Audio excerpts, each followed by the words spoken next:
Este é Stratocast, o podcast de Strategia e da TDS Company. E hoje eu tenho comigo Rui Belfort, CEO da TDS, e André Neves, um dos nossos grandes cientistas. A nossa parada hoje aqui é conversar sobre plataformas para habilitar, para empoderar processos de aprendizado e, em particular, o aprendizado digital, o aprendizado que envolve a sala de aula. A gente tem isso na TDS na forma de Strategia. Strategia é uma plataforma que vem sendo usada por grandes grupos educacionais e por pequenas organizações de ensino para habilitar, para empoderar as pessoas a aprenderem estrategicamente. E eu vou pedir para André Neves explicar para a gente o que é Strategia. Boa, Silvio. Strategia basicamente é um espaço de colaboração entre pessoas e assistentes inteligentes baseado em IA. Esse é a grande novidade, ou assim, o grande diferencial da plataforma. É o único espaço hoje onde muitas pessoas podem conversar com muitos assistentes inteligentes, debatendo e construindo juntos conhecimento. E onde as pessoas, obviamente, conversam com pessoas também. Sim, entre pessoas e assistentes. Isso. Entre as pessoas e os assistentes inteligentes. André, quando a gente fala essa conversa que envolve humanos e entidades inteligentes, ou supostamente inteligentes, não humanas, a gente tinha desenhado isso lá atrás para a Strategia, né? Falando de um espaço das inteligências. Eu, você, Rui, mais Calegário, Felipe Calegário e Vinícius Garcia, a gente escreveu um texto sobre isso, sobre inteligências individual, social e artificial, como um novo espaço estratégico para criar, para colaborar e agir. Criar, colaborar e agir é o que a gente faz quando a gente aprende, né? Principalmente quando a educação é para ação, é para intervenção no mundo. Como é que a gente, aspas, fez isso em Strategia? Boa. A gente sempre valorizou, primeiro, nessa tríade de inteligência aí, né? Tem a inteligência do humano, tem as inteligências artificiais e tem a que emerge da relação entre os dois. Entre esses dois tipos de inteligência, pelo menos. Para a gente não achar que é uma inteligência humana artificializada, né? É uma outra inteligência. Então, o que a gente fez foi criar um espaço na plataforma Strategia, onde a gente provoca as pessoas conversem com outras pessoas, as pessoas conversem com assistentes inteligentes, esses conversem com as pessoas todas juntas, debatendo e construindo uma inteligência emergente, social e nova, né? Nova de fato. Você usou a palavra digital, e nesse caso, digital para você, a gente conhece que é o físico, o digital e o social, e esse social é novo, de verdade, né? Um social onde a gente consegue integrar as inteligências humanas individuais das pessoas, dos grupos de pessoas, mais do que emerge da relação dele com máquinas que conseguem conversar como a gente. Você questionou a inteligência, de fato inteligência ou uma coisa parecida com isso, né? Mas no fundo é a primeira vez que a gente consegue conversar com alguma coisa que não é humano em linguagem natural humana. Por mais que eu fale com o meu cachorro, ele não responde, ele late, pronto, né? Ele não conversa comigo igualzinho, né? Eu falo, ele responde latindo. Mas essas máquinas, eles conversam comigo. Então, a gente criou um ambiente onde eu posso conversar, eu com um assistente, eu com vários assistentes, eu e várias pessoas com vários assistentes, todos juntos, de maneira estruturada, construindo conhecimento. A gente descobriu nessa história de assistente com eles mesmos, que eles mudam de opinião, né? Porque a gente pensa que esse negócio tem uma opinião basal e sempre igual. Mas, na verdade, a gente colocou um conjunto de assistentes para debater um tema e cada um deles tinha uma posição inicial e, no final, eles tinham mudado de opinião. Porque eles foram descobrindo, na opinião dos outros, perspectivas diferentes e caminhando por espaços semânticos diferentes e, no fim, eles chegaram em posições diferentes da própria posição inicial. Uma coisa que eu queria perguntar, André, Silvio, também sobre o que a gente vem falando, né? Eu estava conversando com uma grande amiga minha, Gisele, e aí a gente estava falando sobre como a colaboração é uma coisa importante para a construção do conhecimento, né?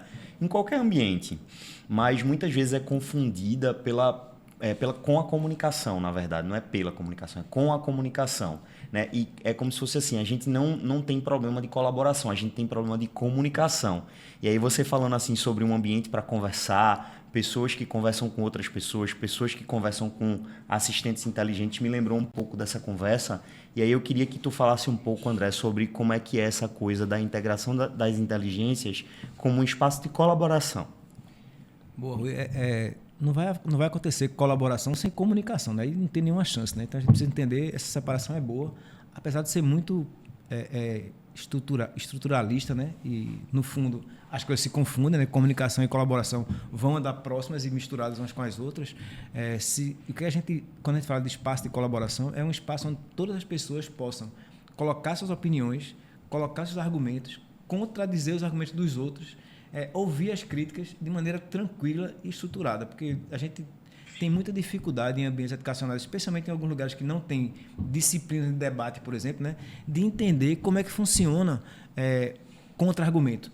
Muita gente acha que um contra-argumento é uma briga. Não é briga, não, é só um processo de colaboração. Eu acho que isso aqui é assim, você acha que é diferente, a gente conversa, colabora e chega a algum entendimento, né? E a estratégia foi preparada para isso, para divergir, ou seja, as pessoas colocam suas opiniões, os assistentes também colocam as deles, né? A gente pode discordar de todos, das pessoas e dos assistentes, e em algum momento a gente vai convergindo, porque a conversa e a comunicação bem estruturada, ela vai levando a uma colaboração que converge. Então a gente consegue divergir, transformar as posições e convergir no final. Essa é a ideia. Boa. André, quando a estratégia foi evoluindo, a gente começou a fazer coisas que são baseadas em e dependem de inteligência artificial, aí inteligência artificial estrutural da plataforma. Descreve para a gente algumas delas. Começa, por exemplo, como é que a gente faz resumo do que está acontecendo num debate que envolve muitas pessoas. Vamos imaginar uma sala de aula que tem 250 pessoas. Sala de aula mesmo. Tem um professor que fala, tem os alunos que participam dos debates e tem 250 pessoas lá. O professor e mais 249. Aí eu faltei uma parte do processo de aprendizado. Literalmente, faltei uma aula, por exemplo. Como é que eu vou chegar lá? Como é que eu vou acompanhar o que estava acontecendo se cada uma dessas pessoas, por exemplo, nas últimas 24 horas que eu faltei, por qualquer razão, fez 3 contribuições na plataforma e tem 750 contribuições lá. Começa a falar por aí e deriva para outras coisas. Boa. Que a inteligência artificial infraestrutural de estratégia faz? Essa é uma pergunta ótima, né? Porque certamente não vai ser fazendo o que a gente faz com os grupos de família, que a gente chega de noite, né? Tem 150 mensagens, a gente ignora todas e responde a última, parecer que é simpático. Não vai ser assim, né? Porque não pode, né? A gente precisa ler o que aconteceu, né? E aí, 750 mensagens, acho que ninguém vai querer ler. É uma plataforma para não colaborar, né, André? São para não, exatamente, são para não colaborar. Os grupos de família são para não ter colaboração. Mas nesse caso, não, a gente tem que colaborar, né?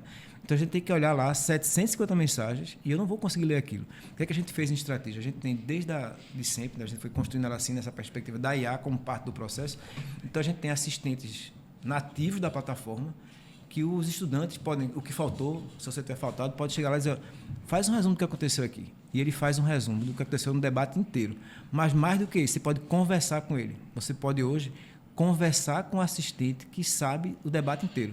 E perguntar, mas qual foi a opinião mais relevante aqui? Foi essa. E quais foram as opiniões contrárias? Ele vai dizer, não é só um resumo, pronto, não é jogar o texto e pedir um resumo. E não é uma coisa do tipo, não é um relatório, fulano disse isso, ciclano disse aquilo, aí fulano rebateu. É um resumo semântico, resumo semântico, do exatamente. Significado do debate. Ele lê o debate inteiro, olha, nesse debate aqui está falando sobre isso aqui, a principal posição do debate é essa. E se eu perguntar, mas tem alguma posição crítica? Ele vai dizer, tem sim, tem um grupo que defende assim, tem um grupo que defende essa outra coisa. E tem divergências? Também tem. Tem convergência, está todo mundo convergindo para esse caminho aqui.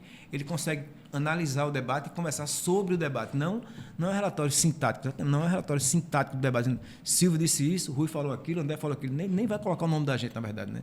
Ele vai dizer, tem uma posição defendendo X, tem uma posição defendendo Y, tem uma posição contrária, trazendo uma terceira perspectiva aqui. E o caminho vem andando, evoluiu assim o debate. Eu posso conversar com o debate. Então é um diálogo. Isso cria, não é, Rui, uma coisa mágica. Para nós, por exemplo, que somos professores, estamos na sala de aula até hoje e temos uma dificuldade muito grande, no caso do Brasil, de ter assistentes. Sim. No mundo mais europeu, Estados Unidos, Japão e assim por diante, Canadá, a gente tem um professor mais sênior que sempre tem assistentes que vão dar conta desse debate com os alunos, né?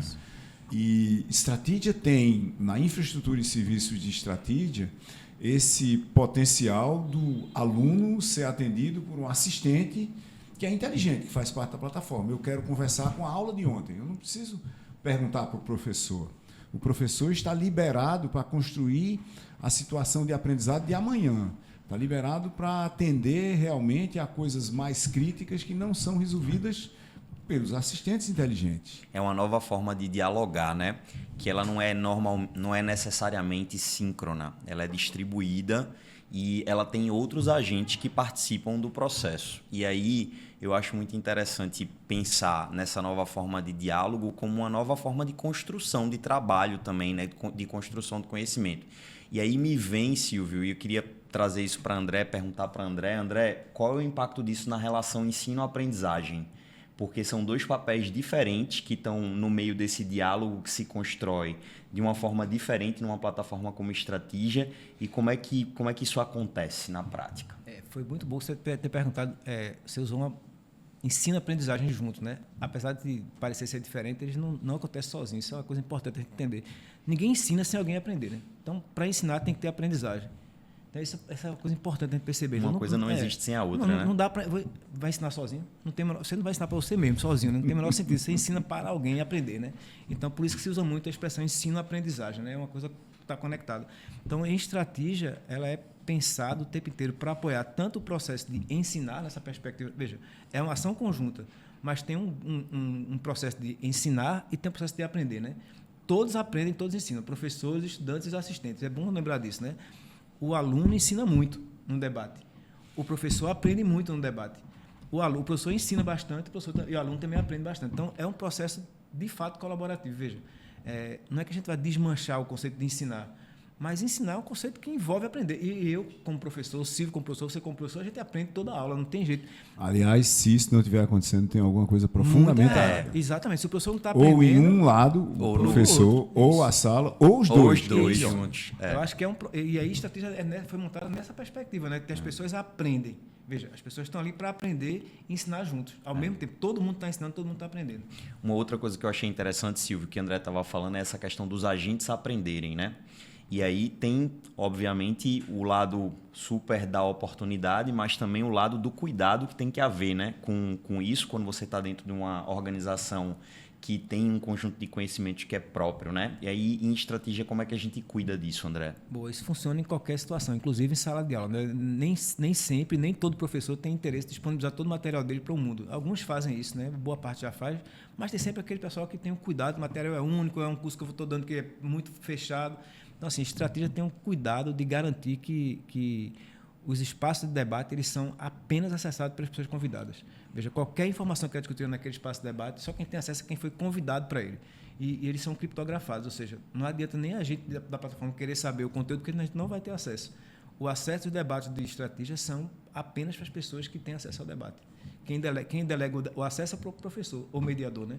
Quem está mediando a aprendizagem, o processo de ensino-aprendizagem, é quem delega o acesso. Diz, Rui, tu pode acessar aqui e discutir comigo. A partir daí, você pode conversar, você pode aprender, você pode usar os assistentes que aprenderam aquele assunto, mas eu, se não tiver acesso, não posso acessar o assistente que aprendeu o seu assunto. Então, é tudo separado. André, agora uma coisa bem pontual e bem experiencial e que você começou a fazer e que depois de rodadas e rodadas e rodadas de evolução, eu acho que você chegou num nível de performance fantástico sobre isso e eu queria que você explicasse isso para a gente aqui. Na sala de aula, qual é a experiência de usar a Strategia, que é uma plataforma que pode estar no celular de absolutamente todo mundo.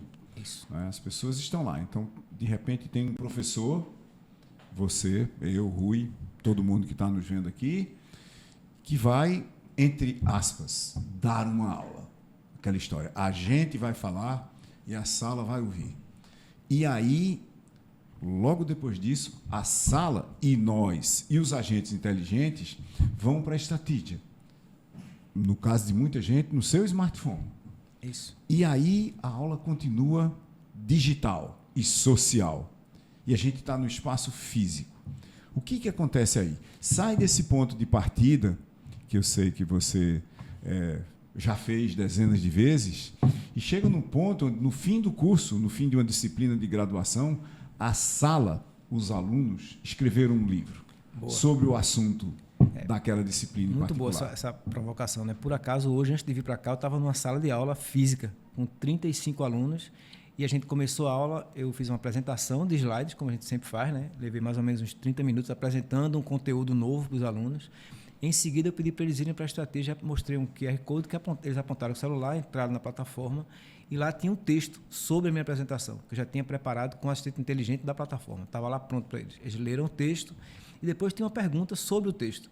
E cada um deles respondeu a pergunta e cada um deles comentou a resposta dos outros. Virou um fórum de debate sobre aquele assunto. No processo, eu também convidei assistentes inteligentes, especialistas naquele tema que eu tinha treinado antes, para participar do debate. Ele participou junto com os alunos, enriquecendo o debate, trazendo perspectivas que os alunos não tinham visto. E esse processo foi acontecendo durante mais ou menos uns 30, 40 minutos. Ou seja, a sala de aula, como você falou no primeiro momento, eu falei, a sala de aula estava lá para ouvir, né? Mas logo em seguida a sala de aula falou muito mais do que eu escrevendo, e eu estava lá para ouvir. Aí todo mundo estava lá para ouvir, né? Todo mundo tinha que falar e ouvir. O que é que acontece depois disso? Quando acabou a aula, ou seja, quando acaba a aula, na mesma hora, não dias depois, na mesma hora, eu fui usar um outro assistente de estratégia, por favor, escreva um relatório no formato acadêmico sobre essa aula, um artigo acadêmico. Ele leu todo o debate dos alunos e escreveu um artigo acadêmico. Está lá pronto, com as referências, com tudo que era preciso. Cada aula minha é assim. No final de um semestre, eu tenho 15 aulas no semestre, no final de 15 aulas, eu tenho 15 capítulos de um livro que eu posso juntar e entregar como um livro publicado em coautoria minha com os alunos todos que participaram do debate. Então, no fundo, a gente consegue preparar os debates do professor, já usando o assistente inteligente, ele faz a aula expositiva que ele já vinha fazendo antes, não precisa mudar aquilo, né? Depois ele debate com os alunos em texto, no final de cada debate ele gera um artigo e discute oralmente com os alunos o resultado. Mostra, pessoal, isso aqui, leiam agora. O resultado é esse, o que é que vocês acharam, o que é que vocês discordam? A gente conversa no final do processo. Então, um processo de dialógico sempre, Sim. de colaboração e de construção, que no final é gerado um livro que é diferente de cada semestre. Nunca é igual, porque o debate e as posições de cada aluno mudam, né? Toda turma é diferente da outra, cada aluno é diferente da outra na mesma turma. Então, a cada semestre, apesar do conteúdo ser parecido, o resultado final é diferente, porque as perspectivas, os olhares, o contexto muda sempre. Então, é isso. A gente criou uma plataforma que ajuda o professor a criar e provocar debates estruturados, ajuda os alunos a debaterem e aprofundarem a apresentação a partir do debate com os assistentes e com os outros alunos. E essa mesma plataforma, estruturalmente, gera, no final, um relatório, que pode ser no formato acadêmico ou outro que eu prefira, de todo o processo. Hoje eu gerei, no final da aula, um relatório de Q&A, de perguntas e respostas a partir do debate deles. Por qual motivo? Está acabando o semestre, nós vamos ter que fazer uma prova em breve, né? E aí eu entreguei para eles um conjunto de perguntas e respostas do debate deles lá. Claro. Se vocês lerem todas as perguntas e respostas aqui, vocês vão chegar muito mais preparados para a aula. São 20 perguntas e respostas para cada aula que a gente teve aqui no semestre inteiro. Feita esse conjunto de perguntas e respostas, feito diretamente por agentes inteligentes que estavam participando do debate. Isso. Na sala de aula física. Exatamente. Ou seja, a sala de aula física, quando a gente intervém com estratégia, ela se torna digital. Sim. Todo mundo está lá fisicamente, todo mundo tem uma plataforma digital para interagir e a interação entre as pessoas se dá no espaço físico e no ambiente digital, consequentemente, digital.